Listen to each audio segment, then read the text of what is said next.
नमस्कार प्रिय विद्यार्थियों, स्वागत है आपका हमारे ऑनलाइन प्लेटफॉर्म पर। और आज से हम एक नई श्रृंखला की शुरुआत करने जा रहे हैं। इसके अंतर्गत हम ऐसे विद्यार्थियों को लक्ष्य बना रहे हैं जो बच्चे विद्यालय जाने में समर्थ हैं या फिर फीस की तंगी के कारण कोचिंग नहीं लगवा पा रहे। ऐसे बच्चे जिनका गणित बहुत ज़्यादा कमज़ोर है, गणित से डर लगता है, उनके लिए भी ये क्लास होने वाली है। हम बिल्कुल फ्री एक बैच लेकर आए हैं यूट्यूब पर, जिसके अंतर्गत कक्षा 10वीं हिंदी माध्यम गणित की सारी प्रश्नावली हम यूट्यूब पर सॉल्व करवाएंगे आपके लिए, है ना। चलिए देखते हैं आज कक्षा 10वीं गणित चैप्टर नंबर 1 वास्तविक संख्या के अंतर्गत कौन कौन से प्रश्न पूछे जाते हैं और उनको कैसे आसान तरीके से हल करें कि गणित के पेपर में आपको पूरे के पूरे वास्तविक संख्याएं क्या होती हैं। वास्तविक संख्याओं को पहले दो भागों में बांटा हुआ है। किन भागों में बांटा हुआ है? तो दो भागों में बांटा हुआ है। एक होती है आपकी क्या, परिमेय संख्या, और दूसरी होती है क्या, आपकी अपरिमेय संख्या। एक होती है क्या, परिमेय संख्या, और दूसरी होती है क्या, अपरिमेय संख्या। तो ये परिमेय संख्या को देखेंगे। परिमेय संख्या वह संख्या होती है, परिमेय संख्या वह संख्या होती है जिसको हम p बटा q के रूप में लिख सकते हैं या फिर अंश बटा हर के रूप में लिख सकते हैं। अंश बटा हर के लिख सकते हैं या फिर p बटा q के रूप में हम इनको लिख सकते हैं। कौन सी संख्या होती है भैया? तो ये होती है परिमेय संख्या। क्या होती है? परिमेय संख्या। इसके विपरीत ऐसी संख्याएं, के विपरीत ऐसी संख्याएं जिनको हम लोग अंश बटा हर के रूप में या p बटे q के रूप में नहीं लिख सकते हैं, p बटे q पे रूप में नहीं लिख सकते हैं। तो कौन सी संख्या होती है? तो ये होती है आपकी अपरिमेय संख्या। कौन सी संख्या होती है? अपरिमेय संख्या होती है। चलिए इसके बाद परिमेय संख्याओं को इन भागों में बांटा हुआ है। पूर्णांक संख्याएं, पूर्ण संख्याएं, प्राकृत संख्याएं, इसके बाद इसमें भाज्य संख्याएं, अभाज्य संख्याएं, ये सारी की सारी संख्याएं इसके अंतर्गत बटी हुई है। चलो परिमेय संख्या क्या होती है? परिमेय संख्या p बटे q के रूप में होती है। इसके विपरीत वे संख्याएं जिनको p बटे q के रूप में नहीं लिख सकते हैं वो अपरिमेय संख्या हो जाती है।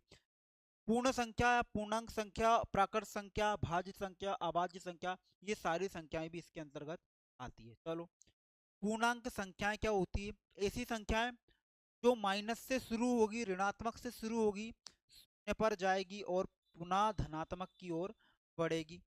ऐसी संख्याएं कौन सी होती? संख्या रेखा पर देखेंगे हम। माइनस से शुरू होगी, माइनस से शुरू होगी के बाद जाएगी शून्य पर और फिर प्लस में शुरू होके अनंत तक ये संख्याएं जाती हैं। ठीक है, अनंत तक ये संख्याएं जाती है। कौन सी संख्या? पूर्णांक संख्या। पूर्णांक संख्याओं के अंतर्गत ऋणात्मक संख्या, धनात्मक संख्या और शून्य तीनों को शामिल किया जाता है। ऋणात्मक संख्या, धनात्मक संख्या और शून्य तीनों को शामिल किया जाता है। कौन सी संख्याओं के अंतर्गत? पूर्णांक संख्या। अब भैया पूर्ण संख्या क्या होती है? पूर्ण संख्या मतलब पूरी संख्या जिसके अंतर्गत जीरो भी शामिल हो और संख्याएं भी शामिल हो। मतलब ऋणात्मक पूर्णांक को हटा देंगे तो जितने भी शून्य के बाद धनात्मक पूर्णांक बचे हैं वो सारे के सारे किसके अंतर्गत आ जाएंगे? तो पूर्ण संख्या के अंतर्गत आ जाएंगे। क्या के अंतर्गत? इसके बाद प्राकृत संख्या। इस जीरो को भी हम लोग हटा देते हैं, इस जीरो को भी हम लोग हटा देते हैं। कहाँ से शुरू करते हैं? 1 2 3 4 अनंत तक संख्या जाती है। तो कौन सी संख्या हो जाती है? प्राकृत संख्या हो जाती है। तो भैया ऐसी संख्याएं जो पी बटे क्यू के रूप में लिख सकते हैं वो क्या हो जाती है? परिमेय संख्या हो जाती है। ऐसी संख्या जिनको पी बटे क्यू के रूप में नहीं लिखते हैं अपरिमेय संख्या हो जाती है। पूर्णांक संख्या जिनके अंतर्गत धनात्मक, ऋणात्मक तथा शून्य तीनों संख्याएं शामिल होती है क्या हो जाती है? पूर्णांक संख्या हो जाती है। पूर्ण संख्या, पूर्ण संख्या ऐसी संख्या है जो कि जीरो से प्रारंभ होकर अनंत तक जाती है, जीरो से प्रारंभ होकर अनंत तक जाती है। कौन सी संख्या हो जाती है? तो पूर्ण संख्याएं हो जाती है। उसके बाद पूर्णांक प्राकृत संख्या। प्राकृत संख्याएं वह संख्याएं होती है जो एक से शुरू होकर अनंत तक जाती है। अब इसके अंतर्गत और संख्याएं भी बची हुई है। भाज्य संख्या बची है, भाज्य संख्या बची है, और क्या बची है? अभाज्य संख्या बची है। इनकी भी डेफिनेशन समझ। भाज्य संख्याएं ऐसी संख्याएं होती हैं, भाज्य संख्याएं ऐसी संख्याएं होती है जो कि स्वयं के अलावा एक और किसी संख्या से भी विभाजित हो जाती है। मतलब भाज्य संख्या, भाज्य संख्या एक तो स्वयं से डिवाइड होगी, खुद से तो होगी, एक हमारे एक से भी होगी, और एक किसी दूसरी संख्या से भी हो जाएगी, या दो से अधिक संख्याओं से भी हो जाएगी, है ना। ये क्या हो जाती है, भाज्य संख्या। मतलब भाज्य संख्याओं को हम डिवाइड कर सकते हैं, एक तो स्वयं से कर सकते हैं, एक से कर सकते हैं, और अन्य संख्याओं से भी इनको भाग दे सकते हैं। वो कौन सी संख्या हो जाएंगी, तो वो हो जाएंगी भाज्य संख्या। इसके बाद अभाज्य संख्या क्या होती है, अभाज्य संख्याएं वह संख्याएं होती हैं, अभाज्य संख्याएं वह संख्याएं होती हैं जिनको हम स्वयं से तथा एक से ही भाग दे सकते हैं। इसके अलावा कोई दूसरी संख्या इनको विभाजित नहीं कर पाती है। स्वयं से दे सकते हैं और एक से दे सकते हैं, और तीसरा कोई नहीं है जो इनको विभाजित कर सके, तीसरा कोई नहीं है जो इनको विभाजित कर सके। कौन सी संख्याएं हो जाएंगी, अभाज्य संख्याएं हो जाएंगी। ठीक है, आगे बढ़ते हैं।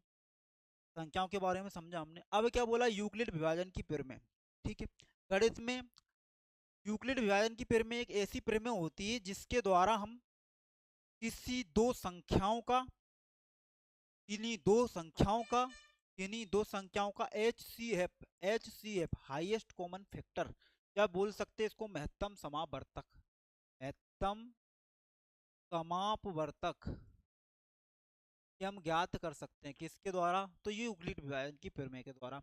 यूक्लिड विभाजन की प्रमेय के अलावा एक और विधि से हम निकाल सकते हैं, गुणनखंड विधि से। गुणनखंड विधि से मतलब बिना गुणनखंड की अगर आपको निकालना है एचसीएफ, तो कौन सी विधि लगेगी, यूक्लिड विभाजन की विधि, यूक्लिड विभाजन की विधि। ठीक है भैया, यूक्लिड विभाजन की विधि को समझते हैं। इसका एक सूत्र होता है, ए बराबर बी क्यू प्लस आर। अब इसमें ए कौन है, बी कौन है, क्यू कौन है, आर कौन है, इनको समझते हैं। ए बराबर बी क्यू आर में ए है आपका भाज्य, बी है आपका भाजक, बी है आपका भाजक, क्यू है आपका भागफल, क्यू है कौन आपका भागफल, और आर कौन है, आर कौन है तो शेष। तो मतलब क्या हुआ, भाज्य बराबर भाजक गुणा भागफल प्लस शेषफल, भाज्य बराबर भाजक, भाज्य बराबर भाजक गुणा भागफल फल प्लस शेषफल, भाज्य बराबर भाजक गुणा भागफल प्लस शेषफल, भाजक गुणा भागफल।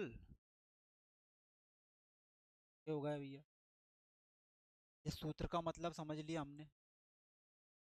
का मतलब क्या हुआ, भाज्य बराबर ए बराबर बी क्यू प्लस आर, भाज्य बराबर भाजक गुणा भागफल प्लस शेष। ठीक है, ए बराबर बी क्यू प्लस आर। ठीक है, अब इसके आगे क्या करते हैं, आर का मान क्या होता है, भाजक ए का मान क्या होता है, भाज्य बी का मान क्या होता है, क्यू क्या होता है, ये इन सबकी चीज के बारे में जान। भाजक वह संख्या होगी, भाज्य सबसे पहले भाज्य वह संख्या होगी, दो संख्याओं में जो बड़ी संख्या होगी, जो बड़ी संख्या होगी, बड़ी संख्या होगी वो क्या हो जाएगी, हम जाएगी ए मतलब क्या, भाज्य मतलब क्या, भाज्य।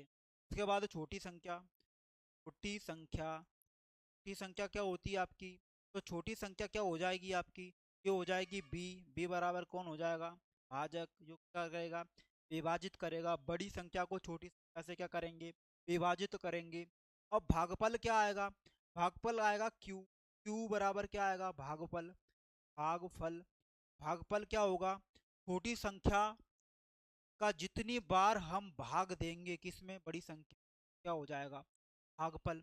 भाग करने के बाद जो शेष बचा, जो रिमाइंडर बचा, वो क्या हो जाएगा, आर, आर बराबर क्या हो जाएगा, शेषफल, क्या हो जाएगा, शेषफल। अब शेषफल हो गया आर, क्या हो गया, शेषफल, फल का मान क्या हो गया आर।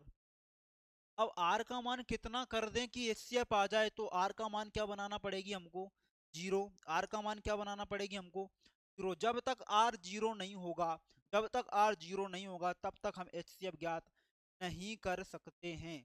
मतलब इतना विभाजित कर दो कि कुछ शेष बचे ही नहीं, इतना विभाजित कर दो कि कुछ शेष बचे ही नहीं, और आखिरी जब विभाजित हो जाए और आर का मान क्या आ जाए, जीरो, आर का मान क्या आ जाए, जीरो, तो अंतिम जो भाजक रहेगा ना, अंतिम जो भाजक रहेगा, अंतिम भाजक, अंतिम भाजक, उसको क्या बोलेंगे हम, एच सी, क्या बोलेंगे हम, ये कौन सी विधि होती है, ये होती है आपकी यूक्लिड विभाजन की विधि। क्या बोला है, ए बराबर बी क्यू प्लस आर, ए बराबर बी क्यू प्लस आर। ए मतलब होता है भाज्य, भी मतलब भाजक, सी और इसके बाद क्यू मतलब क्या हो जाएगा, भागफल, और आर मतलब क्या हो जाएगा, शेषफल। जब तक शेषफल जीरो नहीं होगा तब तक एचसीएफ नहीं निकाल सकते, तब तक एचसीएफ नहीं निकाल सकते हैं। चलो भैया बढ़ते हैं आगे। अब हम कोई सी दो संख्याएं ले लेते हैं, कोई सी क्या ले लेते हैं, दो संख्याएं ले लेते हैं जिनका दोनों विधियों से एचसीएफ निकालेंगे और पता करेंगे कि एचसीएफ बराबर आ रहा है कि नहीं आ रहा है, यूक्लिड विभाजन की फिर में काम कर रही है कि नहीं कर रही है। चलो समझते हैं। आपको एक संख्या लिख लेता हूं मैं, दो संख्याएं 81 और 18। क्या लिख ली मैं, दो क्या लिख ली। इनका पहले हम एचसीएफ निकालेंगे गुणनखंड विधि से, और फिर निकालेंगे यूक्लिड विभाजन की विधि से, और फिर उन एचसीएफ को क्या करेंगे, कंपेयर करेंगे। बराबर निकला मतलब क्या, एचसीएफ निकालने की यूक्लिड विभाजन विधि काम कर रही है, बराबर नहीं निकला मतलब ये विधि कोई काम की नहीं है। चलो भैया, एचसीएफ पहले गुणनखंड विधि से निकालेंगे। गुणनखंड विधि से एचसीएफ कैसे निकालते हैं, पहले इनके क्या करेंगे, अभाज्य गुणनखंड करेंगे, अभाज्य गुणनखंड करेंगे। चलो कर देते हैं। जब तक काटो जब तक कि एक संख्या से कटता रहे, दोनों संख्याएं कटती रहेगी तब तक काटेंगे, कटना बंद हो जाएगा मतलब एचसीएफ निकलना बंद। चलो किससे काटेंगे, काटेंगे इनको हम, से क्यों काटा, क्योंकि जो 81 है ना, 81 वो विषम संख्या है। कौन सी संख्या है, विषम संख्या है, वो दो से काटना संभव नहीं है। काटा, तीन से काटा, तीन से काटा, तीन दूनी छः, कितने बच्चे, दो, सात 21, छंग 18, फिर तीन से काटो, तीन आम 27, 27 तीन के बाद आगे बढ़ेंगे। तीन तिये 9, दो कटेगा क्या इससे, कटेगा मतलब इसको काटना क्या कर दिया हम लोग, बंद कर दिया। क्यों बंद कर दिया, एचसीएफ वो होता है जब तक की संख्या कटती रहे, एचसीएफ वो होता है जब तक की संख्या कटती रहे। अब कटना बंद हो गई मतलब क्या, तीन गुना तीन, तीन गुना तीन हमारा क्या हो गया, छः, नौ, तीन गुना तीन क्या हो गया हमारा, नौ, नौ बराबर क्या हो गया, ये कौन सी विधि से हुआ, ये हुआ गुणनखंड विधि से। अब इसी एचसीएफ को हम किससे निकालेंगे, यूक्लिड विभाजन की विधि से। यूक्लिड विभाजन क्या बोलती है, ए बराबर बी क्यू प्लस आर, ए बराबर बी प्लस आर, क्या बोलती है, ए बराबर बी क्यू प्लस आर। ए कौन है भैया, बड़ी संख्या, बी कौन है भैया, छोटी संख्या, तो रखो मान। ए कौन सी संख्या हो गई, बड़ी, बी कौन सी संख्या हो गई, छोटी। अब छोटी संख्या से बड़ी संख्या में भाग दो, छोटी संख्या से बड़ी संख्या में भाग दो। 18 का पहाड़ा पढ़ो, 18 की टेबल पढ़ो। 18 एकम 18 दूनी 36, 72, 18 पंच 90, ज्यादा हो रहा है तो 72 लिखेंगे। क्या लिखेंगे, 72, क्या लिखेंगे, 72, कितनी बार गया, 18 चौक 72। तो भैया जो भागफल आया वो क्या आया, 4, और भागफल का मान क्या होता है, क्यू, लिख दिया मैंने। प्लस शेषफल क्या होगा, 81 में से 72 को घटाएंगे, 11 में से 2 गए तो क्या बचा, एक हासिल गई, क्या बचा 7, 7 में से 7 गए तो क्या बचा, जीरो। मतलब हमारा शेषफल क्या रहा, शेषफल क्या रहा हमारा, 9 रहा। आगे बढ़ते हैं, कितनी हुई, एक स्टेप पूरी हुई। अब क्या करते हैं, अगली स्टेप पे जैसे ही हम जाएंगे तो जो हमारा भाजक था, जो हमारा कौन था, भाजक था, वो बन जाएगा भाज्य, और जो हमारा शेषफल था वो बन जाएगा क्या, भाजक। जो हमारा भाजक था वो क्या बन जाएगा, भाज्य, जो हमारा शेषफल था वो क्या बन जाएगा। 9 का पहाड़ा ऐसा पढ़ो जो कि 18 से आगे ना निकले, तो 9 18, दूना 18, इस बचा क्या, 18 में से 18 गए तो क्या हो गया। यही तो हम चाहते थे कि जीरो हो जाए, यही तो हम चाहते थे कि क्या हो जाए, आर का मान जीरो हो जाए। तो भैया वो जीरो हो गया। मैंने क्या बोला, अंतिम भाजक, अंतिम भाजक, अंतिम भाजक क्या होता है, यही तो एचसीएफ होता है। और अंतिम भाजक कौन है, 9। तो भैया क्या हुआ, गुणनखंड विधि से एचसीएफ क्या निकला था, 9 निकला था। और यूक्लिड विभाजन की विधि से एचसीएफ क्या निकला, तो भी क्या निकला, 9 निकला। क्या आया, 9 आया, मतलब कि विधि काम कर रही है। तो कर रही है तो ये विधि क्या हुई, सही हुई। चलो बढ़ते हैं। अब ये तो था बेसिक इसका, वास्तविक संख्या का, वास्तविक संख्या की विधियों का। अब क्या करेंगे, हम प्रश्नावली को हल करेंगे। प्रश्नावली को क्या करेंगे, हल करेंगे। प्रश्नावली 1.1, ये नई किताब की है, पहले की किताब में 1.1 जो आ रही है ये पहले आती थी 1 दशमलव, इसको हम पढ़ेंगे जब पाठ्यक्रम के अनुसार है ही नहीं तो उसको पढ़ने का लाभ भी नहीं है ना। तो जो प्रश्नावली अब 1.1 है उसको हम पढ़ना चालू करते हैं। 1.1 में क्या बोला है, निम्नलिखित संख्याओं को अभाज्य गुणनखंडों के गुणनफल के रूप में व्यक्त कीजिए। अभाज्य गुणनखंडों के गुणनफल के रूप में क्या व्यक्त कीजिए। गुणनखंड करना आसान है, चलो गुणनखंड करते हैं। पहला सवाल क्या दिया है, 140 क्या दिया है 140, इसके क्या करेंगे गुणनखंड करेंगे। काटना शुरू करो, 2 7 कितने हो गए भैया 14, जीरो उतार लो। 2 से काटा 2 3 गए 6, कितना बच रहा 1 गए 10, 2 ही 5। अब मैं इसको काटूंगा 5 से, 7 7 एकम। अब इसके बाद गुणनखंड निकालने के बाद जो गुणनखंड जितनी बार है उतनी क्या चढ़ जाएगी उस पर, घात चढ़ जाएगी। पहले गुणनखंड लिख लेते हैं, 2 × 2 5 ये क्या है इसके गुणन। अब इसको किसके रूप में लिखना है तो गुणनफल के रूप में लिख। तो जो संख्या जितनी बार आई उस पर उतनी क्या लग जाएगी, पावर लग जाएगी। या सिंगल है वो सिंगल घूमते रहेंगे, जिसके साथ कोई है ही नहीं वो सिंगल रहेगा, जो जोड़े में उसके ऊपर 2 लग जाएगा। चलो भैया ये हो गया क्या आपका पहला सवाल। आगे बढ़ते हैं। 140 का सवाल आपने निकाल लिया है अभाज्य गुणनखंड, तो अब किसका निकालेंगे 140 निकालेंगे, किसका निकालेंगे 156 की क्या करते हैं अपन अभाज्य गुणन करते हैं।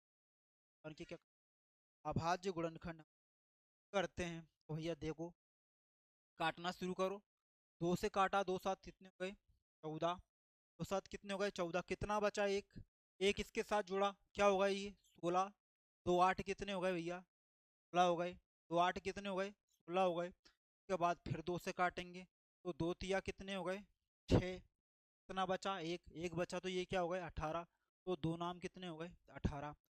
क्या 2 से 39 को काट सकते हैं, काट सकते, किससे काटेंगे से काटेंगे 3 एकम दिया। अभी हमने पढ़ा था अभाज्य संख्याएं वे संख्याएं होती है जो कि या तो 1 से कटेगी या किससे कटेगी स्वयं से कटेगी। 1 से काटेंगे तो 13 13 आता जाएगा, 13 13 हमेशा आता जाएगा, हमको किससे काटना पड़ेगी स्वयं से काट दो 13 को। 13 कौन सी संख्या अभाज्य संख्या एकम। ये इसके क्या है गुणनखंड आए 2 गुना में, जो जोड़े में उस पर क्या लगा दूं घात लगा दूं, जो जोड़े में उस पर क्या चढ़ा दूं मैं पावर चढ़ा दूं, तो ये पावर, जो सिंगल है बेचारे वो सिंगल क्या हो गया प्रश्न, क्या हो गया दूसरे प्रश्न का आंसर। बढ़ते हैं अगले प्रश्न की ओर। चलो बढ़ते हैं आगे। अगला प्रश्न देखते हैं क्या 3825 का क्या निकालना अभाज्य गुणनखंड के।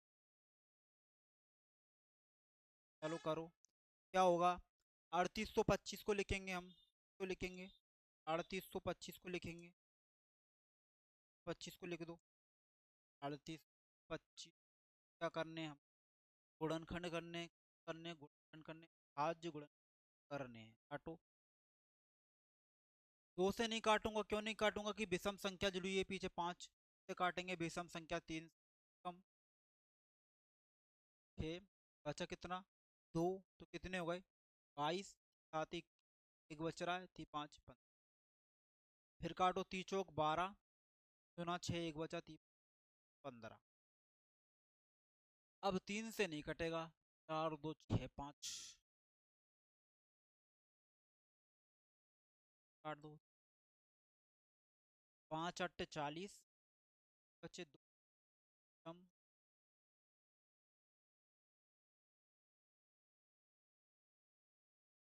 5 35 मतलब। अब 17 क्या आ गई अभाज्य संख्या, क्या बोला था अभाज्य संख्या या तो खुद से कटेगी या किससे कटेगी एक से कटेगी, खुद से काटो 17 एकम से। अब इसके क्या लिखते हैं गुणनखंड लिखते हैं, गुणा में 3 5 के गुण 5, जो जितनी बार उसकी क्या लगा दूं घात लगा दूं, 3 कितनी बार है 2, तो की घात कितनी लगा दी, 5 कितनी बार है 2, तो 5 की भी क्या लगा दी मैंने 17, अकेला है तो 17। या क्या हुआ ये 3825 की क्या निकले अभाज्य गुण। अभाज्य गुणनखंड। चलो बढ़ते हैं अगले प्रश्न। अगला प्रश्न क्या बोल रहा है, 5005 के क्या निकालिए, अभाज्य गुणनखंड निकालिए। 5005 के क्या निकालिए आप, अभाज्य गुणनखंड निकालिए। चलो निकालते हैं। पहले 5005 को लेके लेंगे, 5005 को लेके लो यार, को काटने की करेंगे क्या कोशिश, से कटेगा किससे। देखो पहली सी बात तो ये है कि विषम संख्या है पीछे, विषम संख्या है तो दो से तो नहीं कटेगा, तीन से काटने की क्या करें, कोशिश करेंगे, काटने की कोशिश करेंगे। तीन से काटा मैंने, कम तीन, दो बचे कितने, 20, फिर बचे दो, 25 हो गए। के पहाड़े में 25 आता है क्या, तो भैया ये नहीं कट रहा है, नहीं कट रहा है तो कोई क्या क्या आएगी। देखो दो से नहीं कटा तो चार भी नहीं काट पाएगा, तो कौन आएगा, पांच आएगा। पांच से काटो, पांच एकम पांच, जीरो का जीरो, जीरो का जीरो, पांच कट गया। अब फिर पांच से काट के ट्राई करते हैं, पांच से काट दे मान, पांच दूना 10, तो एक में कोई पहाड़ा पांच का नहीं जाएगा तो काटे छः, काटे क्या छः कटेगा, क्यों कटेगा, जब दो और तीन से कटा तो छः काटो। सात एकम सात कितने, 30, सात चौक 28, से बचे दो, सात दिए। अब फिर सात से काट के देखते हैं, सात दूना 14, कुछ बचा नहीं, पहाड़ा नहीं, आठ नौ, 11 एकम क्या हो गया, 11, कितने बचे तीन, 11 तीय। अब 13 आ गई, अब आज संख्या खुद से देगी, 5 गुणा 7 गुणा। अब ये क्यों लिखा भैया, किसी भी संख्या की रिपीटेशन नहीं, कोई भी रिपीट नहीं हुई है, जब रिपीट हुई नहीं है तो घात चढ़ाएंगे क्या, चढ़ाएंगे, चढ़ाएंगे तो आएगा, ये हमारा उत्तर आएगा। अगले प्रश्न की ओर बढ़ते हैं। अगला प्रश्न बोल रहा है 7429 के अभाज्य गुणनखंड, 7429 क्या लिखी, अभाज्य गुणनखंड। तो 7429 को काटते हैं, 7400 काटते हैं। विषम संख्या है, दो से काटने की कोशिश नहीं की जाएगी, क्यों की जाएगी, क्योंकि से काटने की करे क्या कोशिश, छः और एक बचा 12, फिर दो बचे 22, थी सात 21, पहाड़े में नहीं।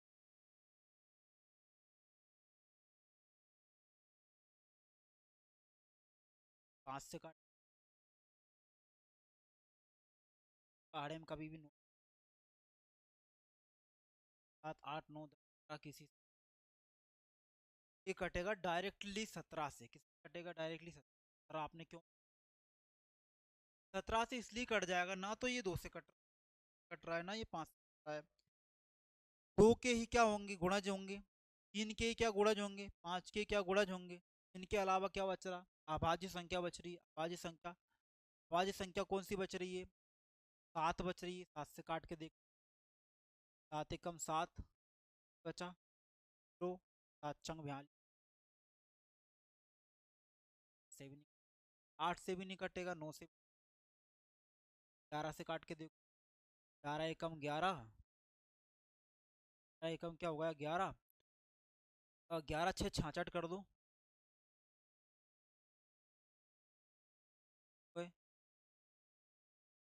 आठ बचे, 82 हो गए, 11 7 77,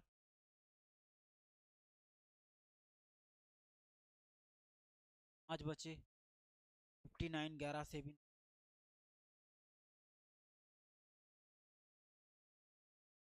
11 से भी नहीं, 11 से काट, 17 एकम 17 दूनी 64, 17 5 85 हो जाएगा, 17 चुक क्या हो गया 68 हो गया, कितने बचे, छः बचे, छः बचे, छः इसके साथ जोड़ दो 62 हो गए, दो के साथ जोड़ दो 62 हो गए, 17 दूनी 34, 17 3 51, 17 चौक 68, 17 3 11 बचे, कितने हो गए 119, 17 क्या हो गया आपका। अब किससे कटेगा, तो 87 काट के देखो, 17 दूनी 34 है ना, बचे 6 3 9 93 17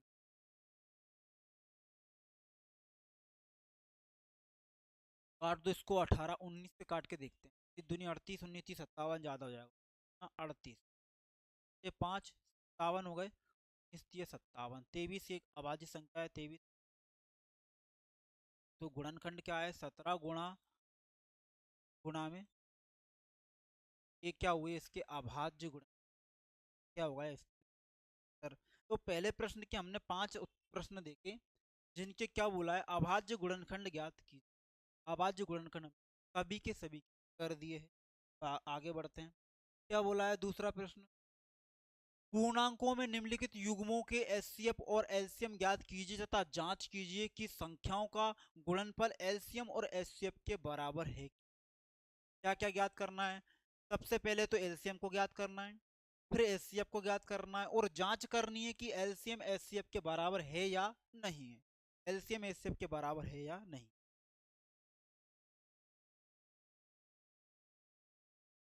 पहले क्या निकालेंगे, एलसीएम और एचसीएफ। 26 के क्या निकालते हैं, एलसीएम 20 और 91, ठीक है। काटें 2 से, 2 से काटा मैंने, 2 एकम 2 2 तिया,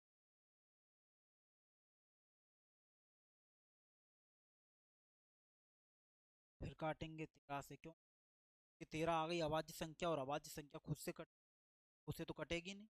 काट दो, 13 एकम 13 है ना, 13 13 7 इक्यावन, 7 एकम। तो एलसीएम क्या आया, एलसीएम क्या होता है, जो मिले वो भी जो ना मिले वो भी।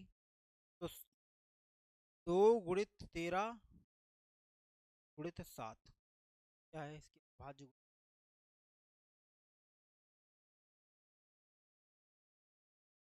भाज्य गुणनखंड क्या आया, ये गुणा कर दो, 13 7 91, 91 दूनी 182, क्या हो गया 182, क्या हो गया 82। अब इसका एचसीएफ निकालो, 20 और इंक एचसीएफ निकालो, काट दो वापस से, 2 2 से नहीं कट रहा है, क्यों नहीं कट रहा है कि कटना दोनों चाहिए तो क्या आएगा, एचसीएफ आएगा। कटना दोनों से चाहिए तो क्या आएगा, एचसीएफ आएगा। से काट दूं 13 से, 13 दूना 26, 13 दूना 26, 13 7 इक्यावन। अब 2 और 7 दो अलग अलग संख्याएं आ गई तो दोनों नहीं, क्या हो गया, क्या हो गया, क्या हो गया, क्या हो गया, 13 हो गया। अब क्या बोला इनने, एलसीएम गुणा एचसीएफ बराबर दोनों संख्याओं का गुणनफल। तो दो संख्याएं कौन कौन सी है, 26 गुणा 91, 20 गुणा में कौन है 91, और एलसीएम गुणा एचसीएफ क्या है, एलसीएम क्या है 182, 182 गुणा में कौन आया एचसीएफ 13। इसका मान क्या होना चाहिए, बराबर होना चाहिए। तो एक चीज तो हमको पता है कि बराबर की इधर उधर संख्याएं अगर गुणा में है तो आपस में काटी जा सकती है, तो काट दो। तो 13 दूना 26, 91 दूना 182, तो दो बराबर कौन हो गया, दो। तो यही तो चीज है, यही तो चीज है, क्या चीज है, दो के बराबर में दो आया। उनने क्या बोला था, एलसीएम और एचसीएफ का गुणनफल, एलसीएम और एचसीएफ का गुणनफल किसके बराबर हो जाना चाहिए, के बराबर हो जाना चाहिए, दोनों संख्याओं के गुणनफल बराबर हो जाना। तो ये तो रहा संख्याओं का गुणनफल, और ये रहा आपका एलसीएम और एचसीएफ का गुणनफल, दोनों बराबर है, हाँ भाई बराबर है। तो पहले प्रश्न का तो हमने क्या, अब आपने यहाँ तक देखा, हमने प्रश्नावली 1.1 के दूसरे का पहला सवाल हमने हल कर चुके हैं। बाकी के सवाल देखेंगे अगली वीडियो। अगर वीडियो पसंद आई हो तो वीडियो को लाइक करें और चैनल को करें सब्सक्राइब, ताकि हमको मिलेगा मोटिवेशन और इसी प्रकार आपको लगातार पढ़ाते रहेंगे। धन्यवाद, जय हिंद, जय भारत।